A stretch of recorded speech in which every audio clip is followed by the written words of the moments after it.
तो हम स्टार्ट करने लगे हैं बहुत बहुत interesting topic which is over examples of vector space. अब वेक्टर स्पेस के एग्जांपल्स करने लगे हैं, वेक्टर स्पेस की एग्जांपल्स। तो कैसे किसी भी स्पेस को हम कह सकते हैं कि ये स्पेस हमारे पास वेक्टर स्पेस है, अगर हम सेटिस्फाई करा दें ये 8 प्रॉपर्टीज। और अगर आप गौर से देखो तो A1 A2 A3 यहाँ टिल A4 तक हमारे पास कौन सी प्रॉपर्टीज बनती हैं? बहुत सिंपल है, exactly abelian group with respect to addition proof कराना। ठीक है, और अगर आप पांचवी प्रॉपर्टी देखो विच इज M1, वो क्या कहता है कि अगर हम दो वेक्टर्स को ऐड करें और मल्टीप्लाई करें एक स्केलर से, दो वेक्टर्स को ऐड किया मल्टीप्लाई किया एक स्केलर से, तो वो डिस्ट्रीब्यूट हो गया इस फॉर्म में। सिंपल है, ये प्रूफ कराना है। तो M2 क्या है कि अगर मैं दो स्केलर्स को ऐड करूं एक वेक्टर से मल्टीप्लाई करूं तो अगेन में डिस्ट्रीब्यूट हो जाएगा। ठीक है, और यहाँ पे देखो अगर A और B मेरे पास दो स्केलर है वो मल्टीप्लाई हो रहे हैं एक वेक्टर से, मतलब A और B मेरे पास दो स्केलर मल्टीप्लाई हो रहे हैं एक वेक्टर से, तो मैं उसको इस फॉर्म में भी लिख सकती हूँ। ठीक है, और वेरी सिंपल लास्ट वाले जो सबसे ज्यादा इंटरेस्टिंग हो ये है कि वन अगर कोई भी स्केलर है और उसको मल्टीप्लाई करो किसी भी वेक्टर से, तो is it is as it is वही वेक्टर आ जाएगा। तो ये 8 की 8 प्रॉपर्टीज हम प्रूफ करा दें तो हम किसी भी स्पेस को कह सकते हैं भाई बस ये वेक्टर स्पेस है, राइट। तो हमारा पहली एग्जांपल है वो बहुत इंटरेस्टिंग है और इसको गौर से देखना है, ठीक है। वो हमारे पास आ जाती है विच इज स्पेस ऑफ के एन। और यहाँ पे जो के है ना बहुत इंटरेस्टिंग है, गौर से देखना। ये जो के है ना, के हमारे पास फील्ड है। अगर मैं कह रही हूँ ये के स्पेस है, के एन एक स्पेस है, इट मींस कि हम प्रूफ कराने लगे हैं कि हमारे पास फील्ड भी एक वेक्टर स्पेस है ना। इंटरेस्टिंग। और के एन से मुराद ये है कि हमारे पास एन डायमेंशनल है, मतलब इसमें हमारे पास सेट ऑफ एन टपल्स आएंगे। वो इस फॉर्म में होगा, देखो हमारे पास ऑर्डर पे आएगा A1 A2 so on AN तक जाएगा। सिमिलरली अगर तुम्हें याद है अगर मैं K2 की बात करूं तो मेरे पास उसमें A1 A2 आएगा, और अगर मैं K की बात करूं तो उसमें बस एक ही आएगा A1। सिमिलरली अगर मैं K3 की बात करूं तो हमारे पास वो जो हमारे पास 3 ऑर्डर पे होगा, देखो किस तरह A1 A2 A3। I feel की एन टपल्स क्यों लिखा गया है? आई होप कि तुम लोगों को फील आई हो, ठीक है। तो ये एन टपल्स होंगे। अब हमने प्रूव ये कराना है कि जो एन टपल्स का सेट है ना जिसमें vector addition scalar multiplication already define हो, किस तरह ये देखो गौर से देखो। ये हमें गिवन होगा कि हमारे पास ये एक एन टपल का एलिमेंट है और एक ये एलिमेंट है, ये दोनों ऐड किस तरह होंगे? कोरिस्पॉन्डिंग एंट्रीज को आपस में ऐड कर दिया, देखो कोरिस्पॉन्डिंग एंट्रीज को आपस में ऐड कर दिया, राइट। और अब गौर से देखो स्केलर मल्टीप्लिकेशन क्या है कि हमने एक वेक्टर लिया विच इज और उसको मल्टीप्लाई किया इससे, तो हर एंट्री से ये ऐड हो गया मल्टीप्लाई हो गया, ठीक है। तो स्केलर मल्टीप्लिकेशन और वेक्टर एडिशन इस तरीके से डिफाइन है। और अब हमने प्रूफ करना है उन 8 प्रॉपर्टीज को सेटिस्फाई कराकर कि ये जो हमारे पास के एन है विच इज हमारे पास फील्ड जो है वो क्या है? वेक्टर स्पेस है। कैसे कराएंगे प्रूफ? अभी बहुत गौर से देखना। आओ पहली प्रॉपर्टी कहते हैं एसोसिएटिविटी ऊपर कराते हैं। तो पहली चीज आती है एसोसिएटिविटी। देखो किस तरह करोगे, अगर मैं A1 A2 so on AN को अगर मैं ऐड कर दूं हमारे पास B1 B2 so on BN को पहले ऐड करूं और उसके बाद में ऐड करूं अपना C1 C2 so on CN तक, तो आप इन दी एंड ये प्रूफ करा सकते हो AN plus is equal to BN plus C।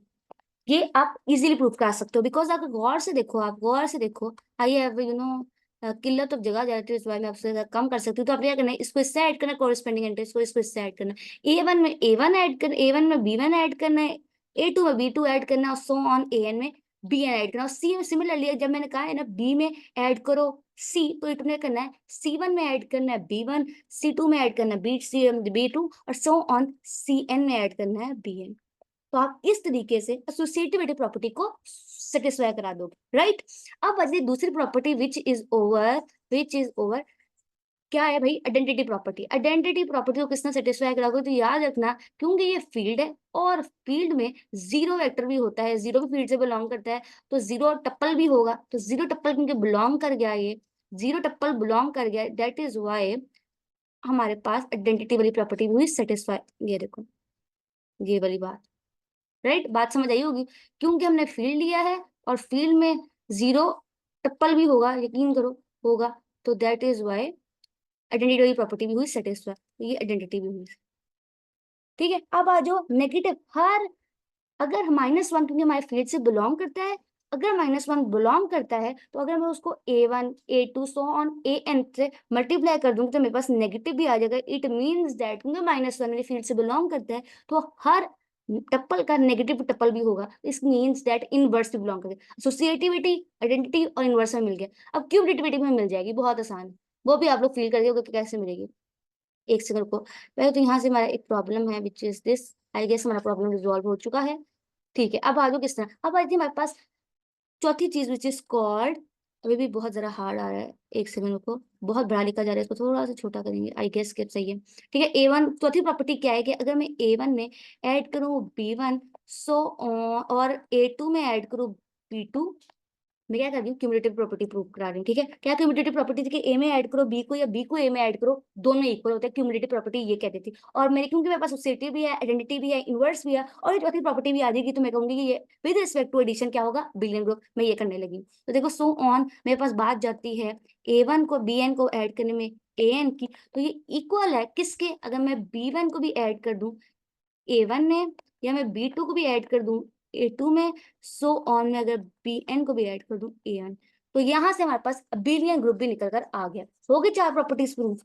अब जो पांचवी प्रॉपर्टी क्या कहती थी, पांचवी प्रॉपर्टी क्या कहती थी, बहुत सिंपल है यार, किसी को, अगर मैं दो स्केलर्स हूँ, दो लूज स्केलर्स, लाओ ले लेते हैं दो स्केलर्स, पहले तो इधर से आ जाओ, इसको लिख लेते हैं हाईलाइट, आज दो स्केलर ले लेते हैं, लेट से मेरे पास दो स्केलर हैं, A1 और A ले लो और प्लस B ले लो, और उनको मल्टीप्लाई, दो स्केलर है उनको मल्टीप्लाई करते हैं एन ट्रिपल से, A1 A2 so on AN।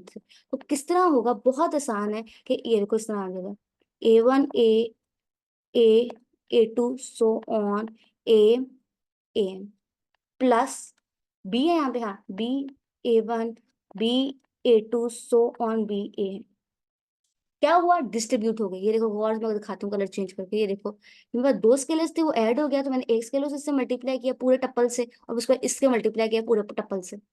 समझ आई, हाँ ये मेरा वेक्टर है, एक वेक्टर समझ लो इसको, वेक्टर से इसको मल्टीप्लाई करते, बात समझ आई, आई होप कि आपको आई हो। अब आज दूसरा केस लेकर चलते हैं, अब हमने दो स्केलर्स को ऐड किया और एक वेक्टर से मल्टीप्लाई कर दी, अब हम दो वेक्टर्स को ऐड करेंगे और एक स्केलर से मल्टीप्लाई करेंगे। ठीक है, सो आज किस तरह लेंगे, देखो हम दो वेक्टर्स को ऐड करते हैं, तो दो वेक्टर्स को ऐड करने के बाद बस ये रिजल्ट आएगा, ये रिजल्ट आएगा, पक्की बात। अब इसको हम मल्टीप्लाई करते हैं स्केलर से, तो ये लो इस तरह लिख लेते हैं, A1 plus B1 A2 plus B2, B2 जरा गंदा लिखा गया, दोबारा लिख लेते हैं, B2 so on AN plus BN। तो अब क्या करना है, बहुत सिंपल है कि जो हमारा स्केलर है ना वो हर एक से मल्टीप्लाई हो जाएगा। ठीक है, तुम्हारा स्केलर जब वो हर एक से मल्टीप्लाई होगा, किस फॉर्म का होगा, देखो इस फॉर्म का होगा।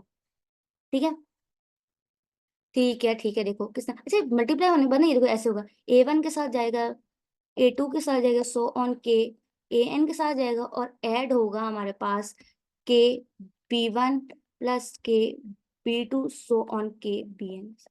तो देखो के भी डिस्ट्रीब्यूट हो गया, गौर से देखो के भी डिस्ट्रीब्यूट हो गया, के इससे पहले हुआ और फिर के उससे हुआ, बात समझे, और प्लस का साइन बीच में आ गया, होगी बात समझ। अब आ जाओ हमारे पास नेक्स्ट चीज है विच इज कॉल्ड, अब हम दो स्केलर्स को आपस में मल्टीप्लाई करेंगे और एक वेक्टर से मल्टीप्लाई करेंगे, तो associativity with respect to multiplication prove करने लगे हैं। तो देखो किस तरह करेंगे, हर दो स्केलर लेते हैं अल्फा और बीटा, वो एक दूसरे से मल्टीप्लाई हो रहे हैं, और हमारे पास वी है, तो वी हमारे पास एंटप्पल की फॉर्म में होगा which is AN A2 so on AN तक। तो कैसे करेंगे, देखो बहुत सिंपल है, ए बाहर ही रह जाएगा, और यहाँ पे आ गया beta A1 beta A2 so on beta AN।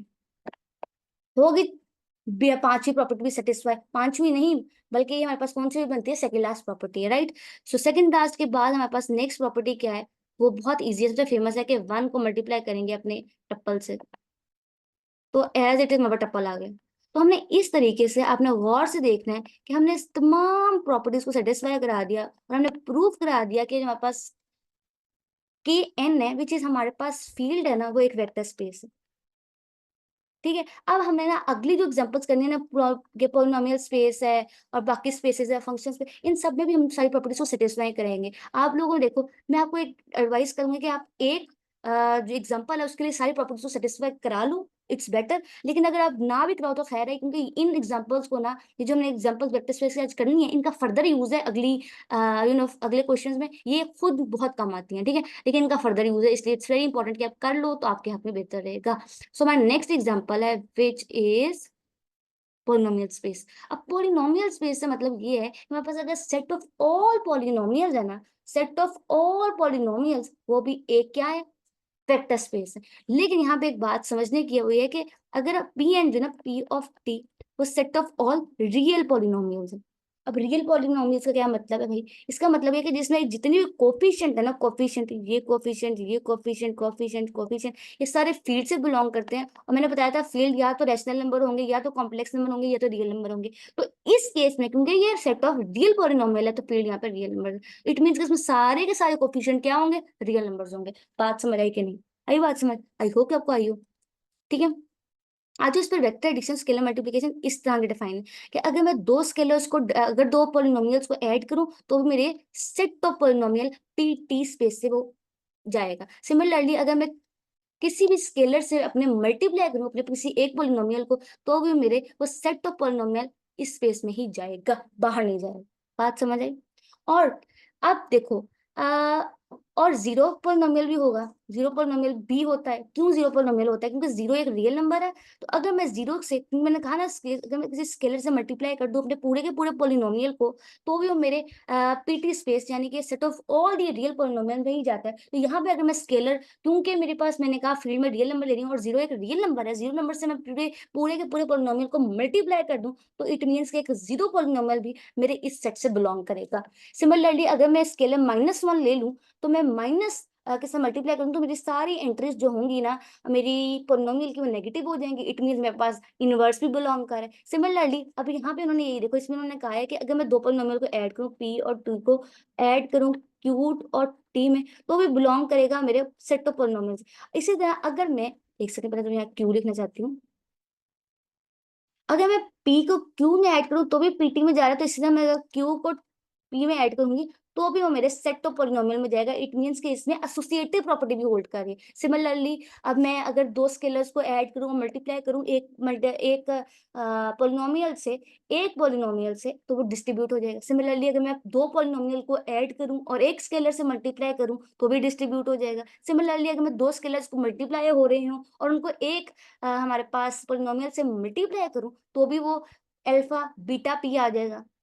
समझ आई? और सिमिलरली अगर मैं 1 से मल्टीप्लाई करूं किसी पोलिनोमियल को, तो वो एज इट इज रहेगा। तो इस तरह हम सारी की सारी प्रॉपर्टीज को सेटिस्फाई करा सकते हैं। आई होप आपको फील आई होगी मैं बात क्या कहना चाह रही हूँ। ठीक है, फिर भी कोई क्वेश्चन हो तो तुम कमेंट बॉक्स में जाके हमसे जरूर पूछो, हम आपको जरूर हर क्वेश्चन का रिप्लाई करने की कोशिश करेंगे इंशाल्लाह। सो हमारा नेक्स्ट है which is called polynomial space. अब इसमें और इसमें क्या डिफरेंस है? एन का डिफरेंस है। P and T space. इसका क्या मतलब है? इसका मतलब है set of all the polynomial है जो कि लेस देन और इक्वल टू है, जो कि लेस देन और इक्वल टू एन। ठीक है, जो कि लेस देन और इक्वल टू एन है। आई होप कि ज्यादा अच्छा नजर आ रहा हो। ठीक है, जिस अब ये जो लेस देन और इक्वल टू एन है ना, इसका मतलब डिग्री ऑफ पोलिनोमियल। और डिग्री ऑफ पोलिनोमियल क्या होता है? हाईएस्ट पावर जो कि उस पोलिनोमियल में वेरिएबल की हो, उसकी डिग्री होती है। तो उसका मतलब डिग्री जो है वो लेस देन और इक्वल टू एस है। बात समझ आई? ठीक है। सो जो ये भी है, क्योंकि ये भी और ये दोनों आपस में बहुत जरा गहरा रिलेशनशिप रखते हैं। ये भी पोलिनोमियल ही है, बस इसमें सिर्फ डिग्री का डिफरेंस है। तो क्योंकि जैसे हमने ऊपर प्रूव कराया, मैंने सारों को एक्सप्लेन करके बताया कि किस तरह ये हमारे पास वेक्टर स्पेस है। Similarly set of P and T भी हमारे पास पोलिनोमियल स्पेस भी एक वेक्टर स्पेस, वही सेम सारी की सारी सेम हमारे पास कंडीशंस रहेगी। ओके, सो हमारे पास नेक्स्ट चीज है which is very very important important और फेमस भी है, वो है मीट्रिक स्पेस। मतलब कि मैट्रिसेस भी हमारे पास क्या करते हैं? मैट्रिक स्पेस भी हमारे पास एक वेक्टर स्पेस है। वेरी इंटरेस्टिंग है ना? तो याद रखना, क्योंकि मैट्रिसेस के अंदर, क्योंकि मैट्रिसेस इस फॉर्म के होते हैं 1 2 3 4, तो याद रखना 1 2 3 4 कहाँ से आएंगे? कहाँ से आएंगे? बहुत सिंपल है भाई, कहाँ से आते होते हैं? फील्ड के एलिमेंट है, वो आ ही नहीं रहा, सिलेक्ट ही नहीं हो पा रहा। तो याद रखना मैट्रिक्स स्पेस, क्योंकि मैट्रिक्स के अंदर जो हमारे पास एंट्रीज होती हैं वो फील्ड से बिलोंग करती हैं। तो दैट इज वाई, क्योंकि फील्ड खुद भी इटसेल्फ या वेक्टर स्पेस है, तो इसमें मतलब क्योंकि वेक्टर एडिशन, मैट्रिक्स एडिशन को तुम लोग जानते हो, मैट्रिक्स एडिशन किस किस्म की होती है कि हम कोरिस्पॉन्डिंग एंट्रीज को मैट्रिसेस में ऐड करते हैं अगर दोनों मैट्रिसेस का ऑर्डर सेम हो। सिमिलरली स्केलर मल्टीप्लीकेशन, ये मैट्रिक्स एडिशन की हमने बात कर ली। स्केलर मल्टीप्लिकेशन आप जानते हो बहुत आसान है। एक एंट्री को अगर मल्टीप्लाई किया जा रहा हो, जैसे देखो 2 को मल्टीप्लाई करूं अगर मैं इस मैट्रिक्स से x x1 x2 x3 x4 late से हमारा मैट्रिक्स है, तो क्या होगा? 2 ऑटोमेटिकली हर एंट्री से मल्टीप्लाई हो जाएगा ना, 2 1। ठीक है, तो नथिंग स्पेशल। तो ये स्केलर मल्टीप्लिकेशन थी और वेक्टर एडिशन क्या था, कोरिस्पॉन्डिंग एंट्रीज खुद से ऐड हो जाएंगी। तो वेक्टर एडिशन और स्केलर मल्टीप्लिकेशन तो मैट्रिसेस पे आप लोगों को याद ही होंगी। सिमिलरली वो सारी टॉप की, और याद रखना ये भी तुम लोग जानते हो कि 0 0 0 0 ये भी हमारे मैट्रिसेस का सेट है। तो ये m क्रॉस n हो जाए तो ये बिलोंग करता है, इसका मतलब है आइडेंटिटी मैट्रिक्स भी होता है, तो आइडेंटिटी वाली प्रॉपर्टी भी सेटिस्फाई। इसी तरह मैं किसी भी मैट्रिक्स को अगर मैं मल्टीप्लाई कर दूं 1 से तो हमारे पास इनवर्स ऑफ मैट्रिसेस भी एग्जिस्ट करता है। सिमिलरली अगर मैट्रिसेस में क्यूमुलेटिव प्रॉपर्टी भी होल्ड करती है और बाकी सारी प्रॉपर्टीज भी ऑटोमेटिकली होल्ड करेंगी। तो तुम इस तरीके से मैट्रिसेस को भी वेक्टर स्पेस बना सकते हो। और हमारे पास सबसे लास्ट एग्जाम्पल है which is called functions. Functions भी हमारे पास एक वेक्टर स्पेस की एग्जाम्पल है, मतलब वो भी हमारे पास वेक्टर स्पेस बनाती है। बहुत आसान है, और इन पर वेक्टर एडिशन मल्टीप्लिकेशन किस तरह डिफाइन होगी, ये देखो इस तरीके से। अगर हमारे पास कोई स्पेस है, फंक्शनल स्पेस है, और उसमें हमें दो फंक्शन है, ए ये और ये, और उन दोनों मतलब कि ये देखो ये ए है और ये ए और जी, इन दोनों में अगर मैं ऐड करना चाहूँ और ये फंक्शन डिफाइन है, ठीक है, तो इन दोनों को अगर मैं ऐड करूं तो ये देखो एफ प्लस जी, वो भी इससे बिलोंग करेगा पूरे स्पेस से, ठीक है। दो फंक्शन से ऐड करो तो भी वो इस तरह ही ऐड करेगा, और ये फंक्शन एफ लगेगा तो अलग अलग हो जाएगा, राइट। सिमिलरली एक स्केलर से मल्टीप्लाई कर दो तो ये बाहर आ जाएगा। बात समझ आई। तो ये भी सिमिलरली, और तुम जानते हो जीरो वेक्टर, जीरो भी अगर अप्लाई करें तो जीरो वेक्टर भी हमारे फंक्शन स्पेस से बिलोंग करता है, ये देखो। सिमिलरली नेगेटिव भी बिलोंग करता है। तो इसी तरह हम बाकी सारी प्रॉपर्टीज को भी सेटिस्फाई करा सकते हैं। So that is all. अगर कोई क्वेश्चन हो तो जरूर पूछो, और मैं दुआ में याद रखूँ। तो आप सबसे मुलाकात होगी वीडियो में, तब तक के लिए अल्लाह हाफिज़।